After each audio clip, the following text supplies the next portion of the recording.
Hi, this is Larry Bauer, Chief Executive Officer of the Family Medicine Education Consortium. And I'm excited today to be talking with Dr. Daniel Hofer, who is Chief Medical Officer, Outpatient for Palliative Care and Medical Director for Sharp Hospice. He's a family physician with Sharp Rees Steele in San Diego, California. And this is session number 6 in the series that he is presenting. Dr. Hofer, thank you very much, and I'll turn things over to you. Great, thank you, Larry, and it's always a pleasure to speak. This is in fact the final presentation of the 6th series, and we'll be doing somewhat of a final exam and updating further information. So hopefully we've proven ourselves to be good at geropalliative medicine. I want to make a couple of comments before I start this presentation. The first one is, with all of the education you've had now and thinking about the case study I'm going to give you, would it have been better for this patient simply to have ignored the healthcare industry, ignored your system, just gone inside, put his feet up, being given a glass of water, and maybe called their primary care physician a few days later? And if on any level during this presentation you're thinking about your system and you go, wow, it would have been better if this patient had ignored us, and we have some work to do. The other comment I want to make before I start is that this phrase, if only somebody had warned us, or why didn't anybody warn us, is a phrase I heard hundreds of times when I worked in post-acute care and nursing homes and ventilator units, because nobody upstream was giving full disclosure to the unintended consequences of the care that the patient was about to receive. And that's been challenged through this series by whether the healthcare industry is using appropriate metrics, whether we have a clear understanding of the principle of double effect when patients have geriatric syndromes, and the fact that we are not working on improving our prognostic skills, honing those skills so we can provide better advice to our patients. So I'm going to go ahead and get started. I will tell you, these are my disclosures. I also want to tell you that there will be some repeat slides here, but we're going to build on that previous information so that people can get even better at what they've learned so far. This is a cardiac case study. It's a real case modified for patient confidentiality and a little bit of education. Anyways, this is an 86-year-old female who comes to see you. She had a syncopal episode after picking something up off the ground while walking her poodle in her backyard. Basically, this is like many of my neighbors who have done a great job cleaning up after their dogs when they go for walks. She has a little bit of stable angina, maybe a little bit worse recently. Also gets a little bit lightheaded. She's had known aortic stenosis for 10 years. She's short of breath when she crosses the room using a cane, does have a little bit of ankle edema. She has a front wheel walker but never uses it. We, of course, never see that. Feels generally more fatigued, weaker. She's lost about 12 pounds over the last year due to a change in appetite. She did have a workup for other causes of weight loss that was all negative. You can see her cardiac history. She also has a little bit of gout, moderate osteoarthritis, pain, and depression. She has a BMI of 21, and she's generally inactive and rarely gets out because, quote, she's just not up to it. She states she hasn't had the energy she used to for years, and she does not drink or smoke. She's now living with her daughter and son-in-law. Both of them work. She doesn't drive, cook, or pay bills, so she basically stays home when they're not there. She's mildly demented with an MMSE of 22, done 6 months prior to this event. This is the type of MMSE that is well documented, is not picked up in primary care and specialty offices. We need to be doing a better job recognizing these patients have early dementia. Her family states that she's just a little bit forgetful. She wears glasses and hearing aids. When she remembers, usually leaves them up on the counter. Daughter states she needs more help because she's losing her strength. She's had a hysterectomy, a lap chole, and a hip repair with a stage 3 heel ulcer that resolved and delirium. This is the patient's medication list. And how many times have you seen a geriatric patient with polypharmacy, this many medications? And frankly, we see it all the time because under usual younger and healthier clinical guidelines, patients need all these medicines to manage their specific organ system. However, most of us are not aware or not completely following the clinical guidelines for de-intensification of care. And we're going to show you how to do that a little bit later in this presentation. These are her vital signs. Blood pressure is 100/50 or heart rate's 52. He's alert and oriented, but easily distracted. That's clinically significant. No JVD at 90 degrees. Heart's irregular. Lungs are clear. Her abdomen exam is unremarkable. No hepatojugular reflux. There's no focal neurologic deficit, and there's trace to +1 bilateral ankle edema. Her chest X-ray shows poor inspiration, but no evidence of disease, and her echocardiogram shows moderately severe aortic stenosis with diastolic failure and a mild decrease in left ventricular function. EKG shows AFib with a heart rate of 54. And these are her abnormal laboratories. So ask yourself this: what would your system do when this patient calls you or calls into your system with the experience of having had a syncopal episode? And what would you do when you saw this patient? I can tell you that this patient followed our protocol for my system. They called Nurse Connection. Nurse Connection recommended they go to the emergency room. The emergency room got engaged, and they immediately saw all of these things that they could fix. So a decision was made to consider surgery after doing an angiogram. The question, of course, is that all that we need to do before we proceed to surgery? And the answer is, as of today, it is no longer acceptable. You have to finish the job. And finishing the job means you have to ask questions about what risk actually exists for this patient, because these are the groups that have been deliberately excluded from research. And we now know when they exist with multiple secondary issues, it's a different ballgame, and we need to improve our skills in that arena. So here's some of the questions that we need to be asking.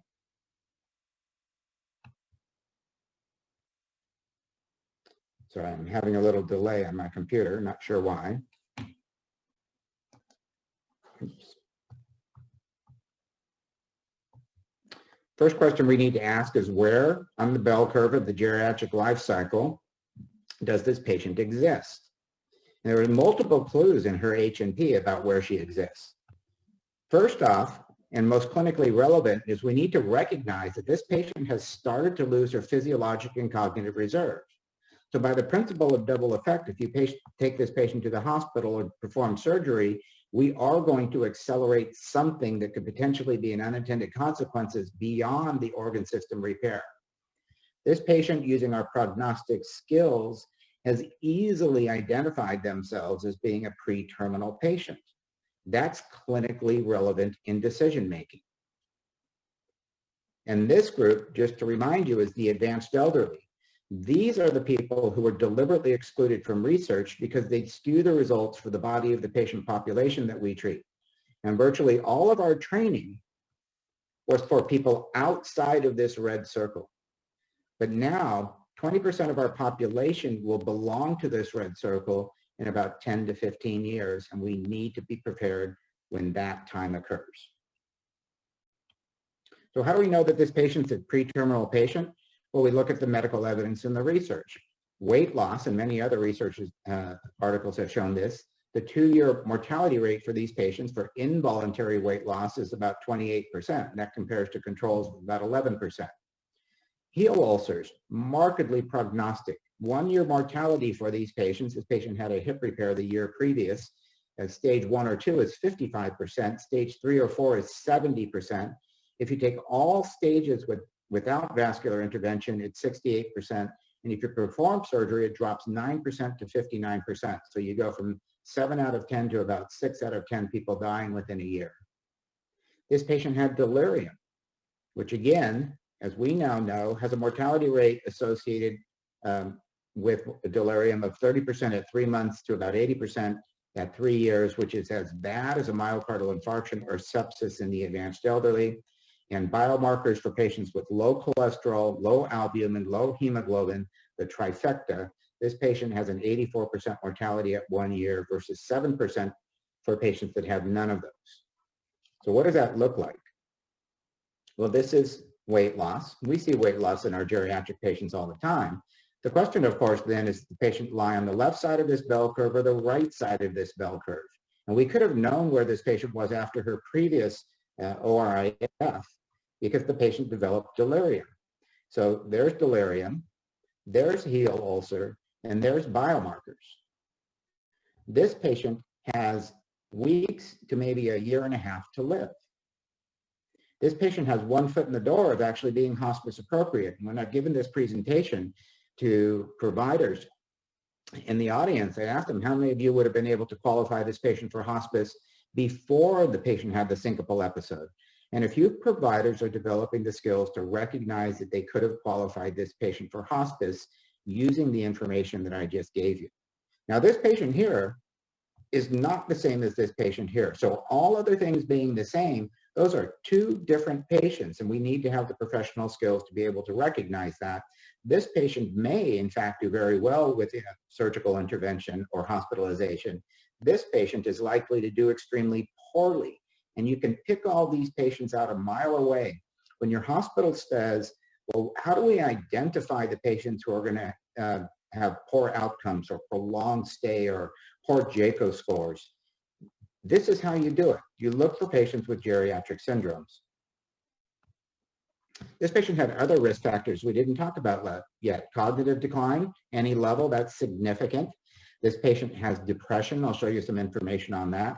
Social isolation is the #1 predictor of premature mortality after smoking when a person retires. And this patient is socially isolated, even though she lives with her daughter and her son-in-law. They work most of the day, so most of the day she's on her own. And this patient has polypharmacy. This is just a slide looking at depression as a prognostic marker. And you can see that at 1 year after surgery, the functional decline for patients with depression is significantly higher than patients in the blue. Gray is patients who have significant depression. Blue is without. And so you can see a year later, if they're depressed, they're doing worse. Hospital lengths of stay will be longer. Discharges to acute care facilities and readmission rates are higher for patients who have depression. Now, depression is not as strong a powerful predictor as delirium, but this patient had both, so that should be telling us something. So what is this patient's biggest concern? Whether that's the perspective of the physician or from the patient. This patient sitting in the emergency room, I don't think it was inappropriate that the patient went to the ER to be evaluated, but the next step is what's the biggest concern. So from your perspective as a physician or as a patient, what's their biggest concern? My concern is this patient is going to be overtreated, or at least they're not going to be given full disclosure of the unintended consequences of the care that they're about to receive. And the other question, of course, is how much does this patient's cardiac condition really play into her health status? And everybody knows the answer to that punchline now. That is that this patient has a geriatric and maybe more than one geriatric syndrome. And you cannot fix the organ system problem without making her geriatric syndromes worse. And so that's why we need to reevaluate the treatment pathways for most of these patients. Another important question is, do providers want to know the stage of advanced age that their patients belong to? We asked this previously when we were talking about prognostication. Why do providers not want to develop the professional skills of prognostication? And the author back in 1985 suggested that we needed the uncertainty to justify the care we're going to provide. Well, do we still want that uncertainty when we tell a patient to go to the hospital and be admitted and have surgery now? And that's something we need to look at ourselves and say, well, maybe we can consider a different pathway. So using our skills, you guys all know the answer to this now. This patient's risk of developing hospital-induced delirium is, this was a model created by Sharon Inouye back in 2007. This patient has cognitive decline, poor vision, functional impairment, high comorbidities. So this patient has 4 out of 5 of the high risk factors already, highly likely to have some level of restraint. And we know that this patient has a very high likelihood of developing hospital-induced delirium, 63%. Even if you didn't talk about her hospital-induced delirium, you could talk about the fact that she is very likely to die or be an institutional patient within the next year at 64%. There's more than one prognostic model. I'm showing you another one here, but I remind people again that the real goal is to remember a model for reference and just stick it in your pocket. We need to be using these models at all times when we see our patients, and this includes in the outpatient arena where we can forewarn the patients of the inevitable consequences of well-intended care, and we can advise them why things that we did for them when they were younger and healthier may have much worse outcomes. And so it's a different decision as these patients age. There are multiple risk factors for delirium. This is a list of post-operative delirium, but it's the same list as you would get for hospital-induced delirium. So even if the patient didn't go for surgery, the difference between surgery and general hospitalization is surgery is simply a greater insult, but the risk factors are the same, and there's multiple risk factors. I also want to point out that the list of risk factors is not equal. So any individual risk factor, for example, poor vision or hearing, is not nearly as important as cognitive decline or dementia. Those patients are at much higher risk than somebody who doesn't have their glasses or hearing aids with them.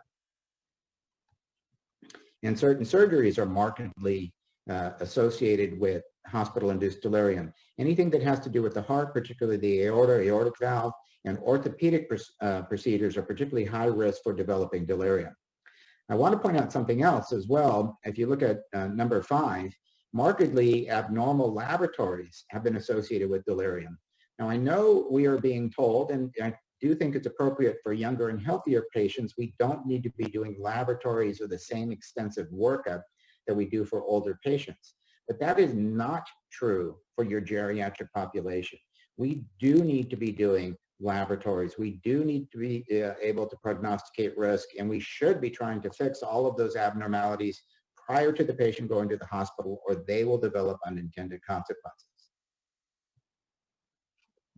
I remind people that age matters. If you just look at this, if this patient's going to the ICU, you know they're having a procedure that would put them in the ICU. Starting at about age 70, there's a 65% chance of being in the ICU and developing hospital-induced delirium. If that goes up to age 90, it's almost guaranteed. So age is significant in the probability of having unintended consequences. So it's important to remember the risk factors for delirium when evaluating any patient. It's also important to know that not all risk factors are equal. And if this patient has a planned visit to the ICU or even an unplanned visit, that their risk as they get older of developing hospital-induced delirium, a condition that has a mortality rate as bad as uncurable advanced cancers or end-stage heart failure, is significant. It's a secondary diagnosis separate from the organ system disease, but that can be detrimental to the patient's long-term outcome. Question number 2. It's important to recognize you might develop delirium because delirium is associated with all of the following long-term outcomes except, and I was trained incorrectly, as was this surgeon who unfortunately took this patient to surgery and told the patient that they'll probably develop delirium, but there will be no long-term consequences. And the actual correct response, because it's incorrect, is delirium is also only associated with short-term but not long-term consequences. Delirium has now been proven to be associated with multiple long-term consequences, including higher mortality, longer lengths of stay, more readmissions, permanent functional and cognitive decline, and higher rates of institutionalization. Just to remind you that those mortality rates are markedly higher. This is post-acute care after hospitalization, that the delirium mortality rates are 5 times higher than those patients that go to post-acute care without delirium. And in fact, when the patient's in the hospital, or even before they go to the hospital, we could forewarn them of this unintended consequence. And these are just some of the original research articles looking at the mortality rates with delirium for the advanced elderly. And I think people should become very aware of this phenomenon because we miss delirium so frequently. So just a reminder, the mortality with hospital-induced delirium is about 30% at 3 months to 80% at 3 years. Another piece of information you should put in your pocket. However, delirium is not just a problem with the advanced elderly. Delirium has multiple unintended consequences that can happen when patients are younger, and that includes patients undergoing procedures that have a severe insult to the body or the mind. Now, this was a research article for patients 60 years of age and older. This was published in the New England Journal. This was open valve replacement or coronary artery bypass grafting. And what they found is that there was a statistically significant decrease in MMSE scores at 12 months for a number of these patients that had cardiac procedures. It was 20% for non-delirious patients, and it was 31% for delirious patients. What's a statistically significant decrease in MMSE scores? It's 3 or more points. So you can tell your patients that if they go for an open cardiac bypass graft, or if they go for a valve replacement and they're 60 years of age and older, there's a significant chance they're going to have long-term cognitive damage. Now, I gave this presentation to over 400 case managers about 7 or 8 years ago up in Anaheim, California. And I asked them, how many times have you or your teams of physician providers warned your patients about the cognitive damage related to a cardiac procedure? And of those 400 nurses, only one of them raised her hand. And she happened to be a cardiac nurse. But I don't think most people are aware that the most important organ system that our patients and families care about is their cognition. And they're taking hits to their cognition on a regular basis because of the interventions and procedures that we perform. The question, of course, then becomes, is delirium the precursor for dementia? And I remind you about this study because these were patients who had orthopedic procedures. 60% of them developed delirium if it was a fracture. About 25% developed if it was an elective procedure. Obviously, fractures have more inflammation, which is what induces the inflammatory component of delirium. These patients in this study had no pre-existing cognitive, hearing, or visual deficits. And what did they find? They found out if the patients developed delirium, at 5 years, they were 10.5 times more likely to have been diagnosed with dementia. Now, these are the research articles that were originally published, but I remind you the meta-analysis of these types of research articles showed that when a patient goes to the hospital and develops hospital-induced delirium, they are 12.52 times more likely to be diagnosed with dementia in the next 4 years. And that's tough because when patients have a procedure and they think the procedure went perfectly, and 3 years later they're being diagnosed with dementia, there are very few physicians making that association to look back and say, well, yes, that was a consequence of what we did earlier. So we need to be really smart about how we advise our patients as they get older, but they may be at risk of unintended consequences, and they may choose to forego an intervention or procedure because they are more concerned about maintaining their cognition and general functional abilities. Just to remind you why I perceive that we miss this problem is that delirium tends to get better over time, and since it's a fluctuating condition, we try to catch it at a nadir between 2 to 6 months, and we say the patient's back to normal, when in reality, the patient never did actually return to normal. Those are demented patients on the top and non-demented patients on the bottom, and this followed over a year. You can see that their symptoms start to slowly return and never go away completely after they've developed delirium. The biggest concern is executive function, and on the bottom left, that's memory. Memory is the issue that's affected the most. And it's not just about mortality or cognition or function. These patients do have higher mortality, and if you look at all of the research articles, it is consistently between a 200 to 500% increase in mortality if they develop hospital-induced delirium. Their institutionalization rates go up, so if they do survive, it will be in a place that they may not wish they had ended up. And the readmission rates go up. So anybody who's speaking to your executives, this is a place to look at those patients who are going to be readmitted to the hospital and do poorly. I was accused once of not discussing the functional decline associated with delirium enough, so I just put this slide in. This just shows you the same thing as before, that ADLs at 1 month for patients that developed delirium after a hip fracture were significantly declined, odds ratio of 2.6 being worse off. Decrease in ambulatory ability was 2.6 times higher, and death or nursing home placement Once again, 300% higher. Just a reminder as well that this topic of cognition and function is what our patients care about. They are less concerned about mortality. This was a study by Terry Freed. 75% and about 90% of patients respectively would forego a treatment, even if the treatment burden was low, TAVR, cataract, any minor intervention, but the probability of a severe functional impairment or cognitive impairment was high. And that compares to almost 100% of patients that would have wanted the treatment if that risk of cognitive and functional decline was low. And when is that risk of cognitive and functional decline low? That's when you have your physiologic and cognitive reserve. That's when you're younger and healthier. And that is when the bulk of research is done. That's where it comes from. It doesn't come from the at-risk population. It comes from the healthiest population. We extrapolate results and treatment results from younger and healthier patients and presume incorrectly that we're going to have the same outcomes with the advanced elderly. It's just not true.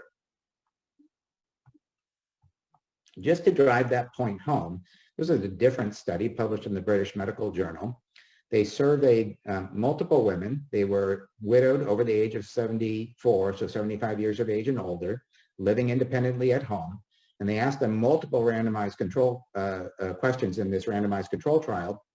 And what they responded to this particular question was, of women surveyed, 80% would rather be dead than experience the loss of independence and quality of life that results from a bad hip fracture and subsequent admission to a nursing home. So if you ask the patient, you know, if you fell and broke your hip and we could repair it perfectly, what would you prefer, death or institutionalization? 80% of these women said, I would prefer to die. Now, I'm not telling you that that's how it works out in the way we behave in practice at the moment of the event. But I am telling you is this is the way our patients think. And we may not be focusing on the correct issues at times, such as, how can I get this patient back home? Is it worth not having a perfect functional outcome as long as I can get the patient back to their place of living and to their residence and maybe do a lesser intervention? Next question. This patient has an anticholinergic burden score of 0.369 greater than 12. I hope you all know what an anticholinergic burden score is now. And why do we care? Just to remind you, the reason we care is that after polypharmacy 6, that is 1, 2, 3, 4, 5, 6, it's hard to find geriatric patients on less than 6 medications, but after polypharmacy, anticholinergic medications are the ones most predictive that the patient will develop delirium.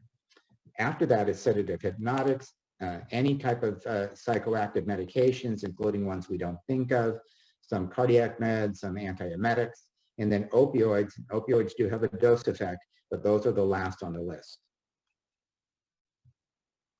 So the most important medication issues associated with hospital-induced delirium, number 1, polypharmacy, number 2, anticholinergic medications. We should constantly be calculating anticholinergic burden scores in our patients for many, many reasons, and those of you who took the delirium course are aware of that.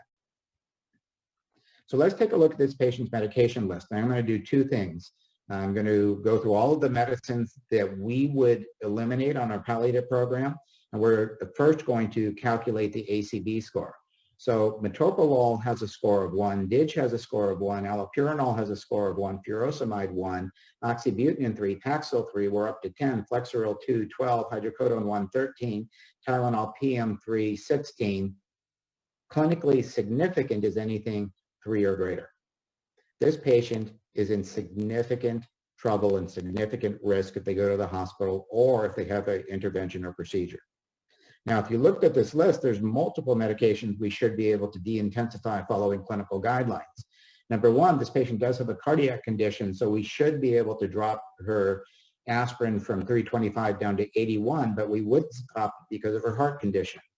Atorvastatin for patients in the advanced elderly category have no benefit. No statins don't, and I'm going to show you a research article that shows that it's associated with a trend towards higher mortality and statistically significant worse quality of life. It takes about 2 to 5 years for a statin to be of benefit. This patient's not on that trajectory to live that long. This patient has low blood pressure and low heart rate, so we'd look at her metoprolol or her DIG. Her DIG is, according to Beer's criteria, too high, and we need to stop one of these medicines anyway, so I would stop her DIG. Her blood pressure is too low, so I'd probably lower her lisinopril.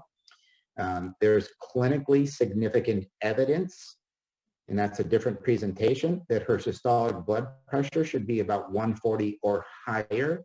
That's hard for a lot of people to swallow, considering all of the research we've done for the younger and healthier population, but I'm happy to show that information at some time.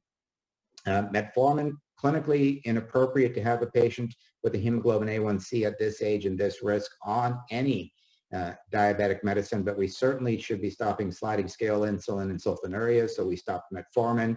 This patient's lost weight. We're going to stop her diuretic and her potassium because her blood pressure is too low and she's having syncopal episodes, so we would stop that. We'd stop her allopurinol. It is not clear that she has Alzheimer's disease. She may have drug-induced cognitive decline or drug-induced dementia, one of the few reversible dementias. We forget about that. So it's not clear that the Aricept is actually necessary. Oxybutynin should just be forbidden in the advanced elderly. These patients can use pull-ups or pads. Paxil is one of the few anticholinergic medications that SSRIs that has anticholinergic burden, so we would either switch it, but I'm challenged by the fact that she may have had persistent hypoactive delirium, and that was the clue I gave you when I told you that she was inattentive.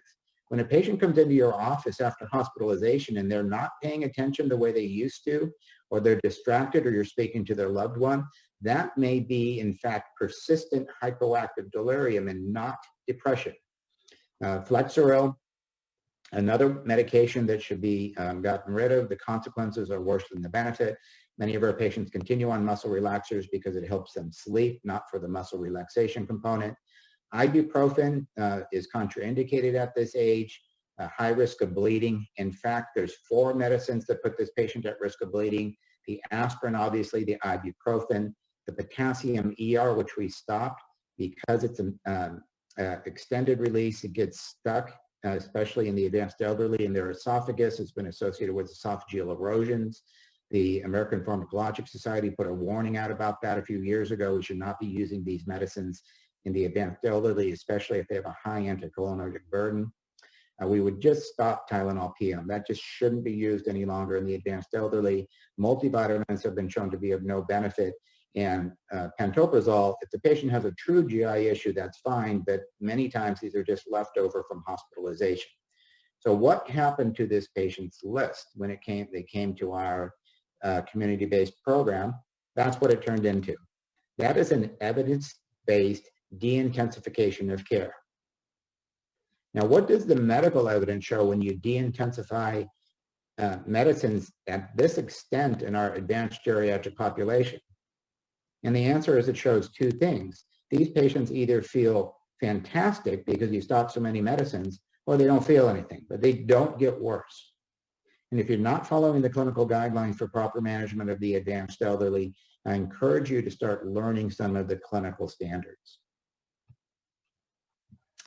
Let's take a look at the statin literature just for a second. This was a research article. This is one of the few randomized control trials that's been done for the advanced elderly. They took 381 patients. They went to their specialist. Half of these were cancer patients. A little more than half were non-cancer patients. And they randomized to staying on their statin or stopping their statin. And in the group that stopped their statin, they lived 39 days longer. This was after asking those specialists, do you think the patient's in their last year of their life? This was a trend, but that's 39 days longer. You can certainly say that there's not a worse outcome by stopping their statin. What there was a statistically significant improvement in quality of life by stopping this patient's statin. And then, of course, they saved a little bit of money. And you're aware of the research that shows that low cholesterols are associated with poor outcomes in the advanced elderly. What about SSRIs? In the younger and healthier population, we worry about sexual side effects. But in the elderly, we need to be worried about falls and fractures, among other issues. A couple of research articles have shown that there is a statistically significant increased risk of fractures in the year the patient starts their SSRI. That's worse, in fact, than PPIs and steroids. And that fall risk with fracture persists over time. There's also an increased risk of upper GI bleeds. One of the issues I forgot to mention in the medication list is that when a patient's on a non-steroidal and an SSRI, the risk of upper GI bleeds go up by 1,500%. That's a 15 times increase in developing an upper GI bleed. But the SSRIs independently are associated with post-surgical bleeding and bleeding risk in general. They also have electrolyte abnormalities. They have cardiovascular events. There's multiple side effects for the elderly that we don't generally worry about for our younger and healthier populations.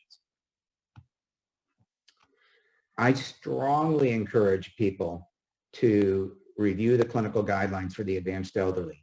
And I'm just going to show you this one because the American College of Cardiology and the American Geriatric Society, as well as multiple endocrine societies, that have shown that no advanced age diabetic should have a hemoglobin A1C, and I apologize, but that should be less than 7.0.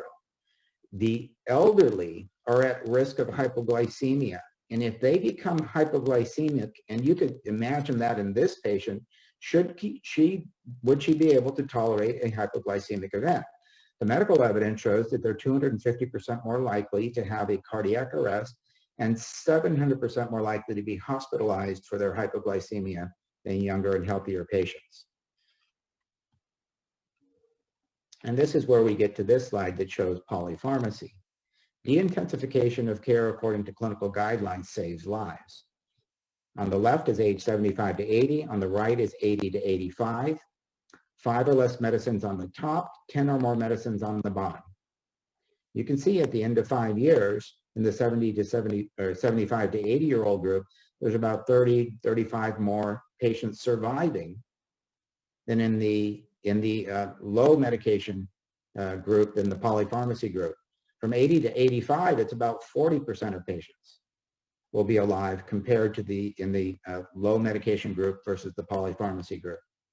Now, every time I give this slide, people turn to the person next to them and say, well, they're on more meds because they have more problems. That's true, but it's only part of the story. The rest of the story is that we're not following the clinical guidelines to de-intensify care, and which is associated with better outcomes. Using prognostic modeling, this patient's hospital-induced risk of functional decline is, which is our next question. And this is a research article from Mark Sager, increased age, and decreased cognition, IADL deficit. This is the scoring tool. And this patient has about a 55% chance of having some level of functional decline. If you only use that tool as a crude model to prognosticate functional decline, it's very effective. Can't tell you where that decline is going to be, whether it's urinary incontinence or losing an ADL or an ADL getting worse or prolonged time up and go test, but that can be clinically significant in the decision-making process for your patients. This patient has how many characteristics of geriatric frailty syndrome, and why should we care? And I hope everyone got this question right, because it's 5 out of 5. This is the Fried-Hopkins frailty phenotype, and I strongly encourage people to use this phenotype. There's way too many frailty models that are just a list of medical conditions that don't actually relate to the pathophysiology and the science behind frailty. Requires 3 of the 5 diagnoses, and if you haven't figured this out as well, this patient had 100% of the characteristics of all of the prognostic models I'm showing you. She'd lost strength, she'd lost weight, she had a low activity level, she had poor endurance, and she had an unsteady gait, slowed performance. What does it mean for her? She'll be in the hospital twice as long for a major procedure, at least. She'll have more surgical complications. Even for minor procedures, her risk of being institutionalized was very high. It's almost guaranteed. About half of these patients will be at some level of institutionalization if they have significant frailty. What if the patient came into the emergency room non-electively? Well, just by knowing that the patient has frailty, because as outpatient providers, we made that diagnosis, the surgeon can prognosticate risk of mortality. And you can see how much higher the increasing levels of frailty are. So it's non-frail on the top, early frailty or pre-frail, mildly frail than severe frailty. Those mortality rates are significantly different, and we know this information prior to our patients going to the hospital or sending them for surgery. This patient has, this patient's risk for hospital-induced delirium this is another geriatric syndrome, 55, 53, 63, 73, 83. What is hospital-associated disability, and why should we care? So hospital-associated disability was originally defined as the loss of one ADL needed to live independently without assistance. It's been expanded more generally to anybody who needs additional assistance or has to move to a higher level of care. It is incredibly common. About a third of our patients over age 70 can develop hospital-associated disability. It's worse, of course, for patients that are frail with geriatric syndromes. And it does occur even if the illness is successfully treated and has no direct relationship to the illness. These diagnoses of geriatric syndromes are independent of the organ system problem that we're treating. And we should be aware that less than half of the patients who survive with hospital-associated disability have recovered to pre-illness levels at 1 year. I actually put in bold what was written in Dr. Kavinsky's research article, but I wanted to show you, because yes, less than half of these people go back to their previous level of function, but in fact, 41% of these patients will be dead within a year. In fact, that was the experimental cohort. The validation cohort was 67%. So yes, if you survive, you have about a 50% chance of going back to your previous level of function, but you're going for a procedure that has a mortality level associated with it of 41 to 67%. This is a prognostic tool for hospital-associated disability. Now you can see decubitus ulcers, cognitive impairment, functional impairment, low social activity level. This patient, once again, had all 4 characteristics. Her risk of developing hospital-associated disability is 63%.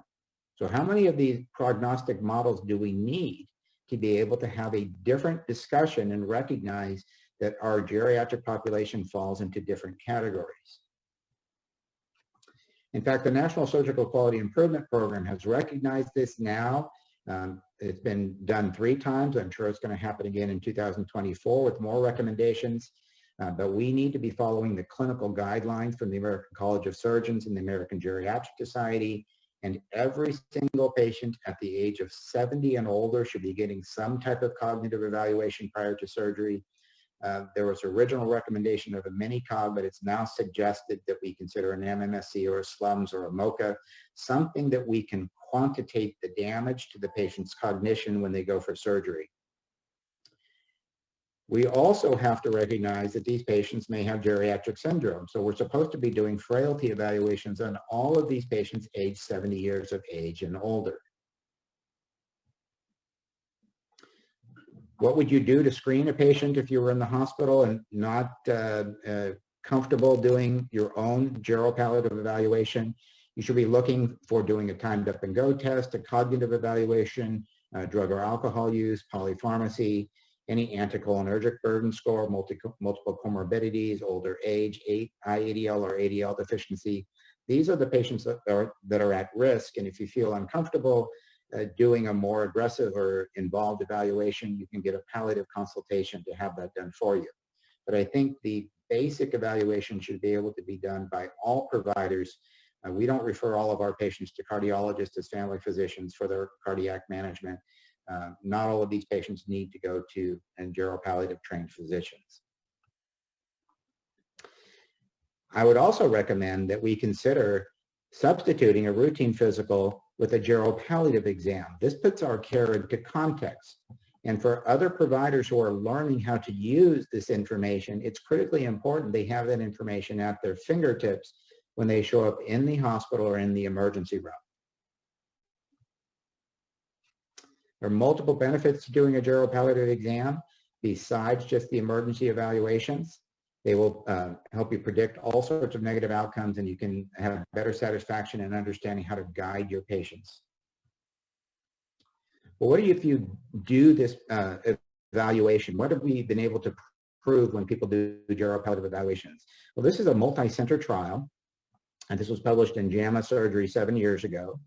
And the surgeons said, well, we need to get a geropalliative consultation to be sure the patient understands the consequences of their care. And palliative providers did these evaluations, and they showed that whether the patient went to surgery or not, for both groups, there was a 33% reduction in 6-month mortality. So that's just getting a consultation, and the patient survived at an increased rate of 33%. Imagine if we had a pill that we could give somebody that would lower their mortality by 33%. What I didn't show you about this research article was that in the control group, only about 5.6% of patients refused surgery, but after the geropalliative consultation, the group's increase in refusal to have surgery went up to about 19.7%. That's a 400% increase. Now, this is not new. This has actually been around now for about a decade. This is from the American College of Surgeons, American Heart Association, excuse me, published in 2012. And these are the things we're supposed to be asking our patients annually when they have a cardiac condition. Now, that's great to think about that. It's hard to do, but we should all be aware that we're supposed to be having these discussions. And I'm going to do the geropalliative part of this, which is starting at number 7. We should be having discussions that include outcomes beyond survival, including major adverse events, symptom burden, functional limitations, loss of independence, quality of life, and obligations to caregivers. As the end of life is anticipated, clinicians should take responsibility in initiating the development of the comprehensive plan for end of life care consistent with the patient's values, preferences, and goals. Assessing and integrating emotional readiness of the patient and family is vital to effective communication. This is another article out of Circulation. I always tell people, if you're going to go talk to a specialty group, you need to go into their literature and try to translate what they've been told into meaningful care. So I love these slides. It's a palliative slide. There's only one problem with this slide. I'll let you think about what it is. And the answer is that the Venn diagram bubble for quality of life should be twice as big as the survival bubble, because that's what patients are telling us. Because outcomes that are relevant to individual patients, quality of life trumps survival. Now, I applaud the American Heart Association for including cost, because we bankrupt families all the time. And we may be excited about the fact we fixed an organ system, but when they no longer can get the food or medications they need, that's clinically relevant. And according to the American Heart Association, we bankrupt about 25% of our patients when they develop heart failure. It is incumbent upon us now for the future that we balance patient-centered quality metrics with outcome system disease. This is the new paradigm. The patient has a geriatric syndrome. The historic paradigm was the organ system repair, but now if you fix the organ system, you'll make the geriatric syndrome worse. And that's a different question to our patients and ourselves as to how we're going to manage these patients. It is the principle of double effect. Just to remind you, our patients are getting older. And we have to balance the susceptibility of our patients with the severity of the insult. And as these patients get older, even minor procedures can cause significant negative outcomes. You're just nudging them over the edge of the cliff instead of shoving them over the edge of the cliff. But I included this slide to remind me to tell you the rest of the story of this patient, because this elderly patient did go for surgery. She had a quadruple bypass and she had a aortic valve replacement done. She developed horrible delirium and had multiple hospital complications, including infections, and was in the hospital for over 2 weeks.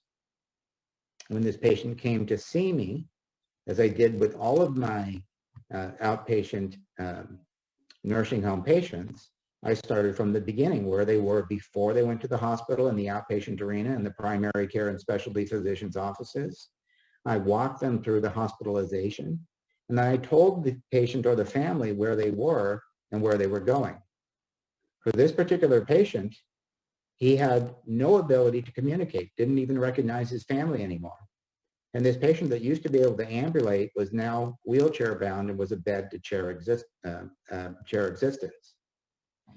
And I, to this day, remember the son looking at me going, Well, why didn't anybody warn us? If somebody had warned us, I am certain my father never would have accepted this. That was the type of person he was. He would not have taken this chance.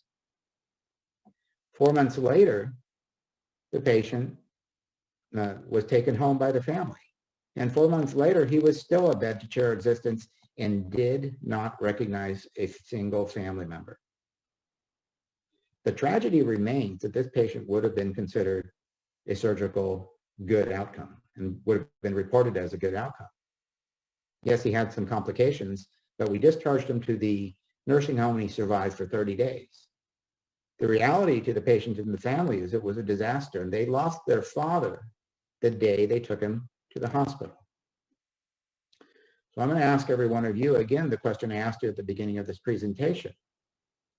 In your system as it exists now, would it have been better for this patient and their family to ignore the healthcare system and simply have taken this patient inside and given him a glass of water and put his feet up? Because if on any level the answer to that is yeah, maybe, then we need to consider changing and upping our game in the way we manage this demographic. So we own the long-term, unintended long-term consequences of our outcomes for our patients. That's regardless of the silo that you work in. And there is a paradigm shift to what's going on. We need to be aware of that. And I've spoken for long enough, so thank you very much. I hope you appreciated this discussion. Dr. Hofer, I want to thank you very much, not only for this presentation, but for the whole series that you've done. And these will be available as a CME approved series that individuals and health systems might want to use if they're thinking of replicating the kind of work that Dr. Hofer has done with his program in San Diego. I tell everyone, Dan, that I know a family physician who's put together a transitions program that has almost eliminated the need for hospitals with frail elders in the last 3 to 5 years of their life.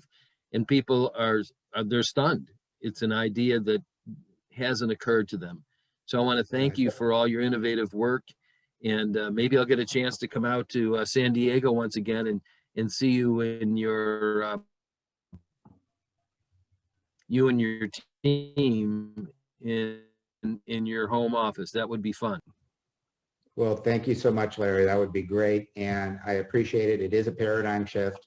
I think more people are becoming aware of this, and I'm elated that things are starting to change. Because we can do it. We've always been an organization and a profession that strives to do the best job for every single patient. Thanks again.